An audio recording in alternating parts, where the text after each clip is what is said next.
Pozdravljeni, sem Borut Cink, najmlajši kandidat na listi LDS. Svoj nadih in usmeritve v političnem življenju črpam iz preteklega dela v mladinskem nevladnem sektorju, v katerem sem aktiven še danes. Sem podpredsednik Mladinskega sveta Slovenije za mednarodno sodelovanje in aktualni predsednik Mlade liberalne demokracije. V Evropi je bilo zadnjih 50 let zaznamovanih z mirom, z izjemo tragične zgodbe razpada Jugoslavije in stalnim ekonomskim napredkom. To sta tudi temelja, na katerih je bila Evropska zveza zasnovana. Skozi to obdobje smo prišli do spoznanja, da nas Evropa združuje. Združuje v drugačnosti. Ali pač, namreč gospodarska in finančna kriza odpirata prostor za manifestacijo ekstremnih idej, hkrati pa so nekatere družbene skupine še bolj potisnjene na obrobje družbenega upravljanja in dogajanja, med drugim tudi mladi.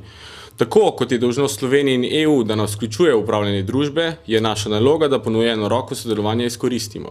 EU in Slovenija potrebujeta aktivno mlado generacijo, ki ji ni vseeno, kako se upravlja z našo družbo, ter kako bomo živeli v prihodnosti.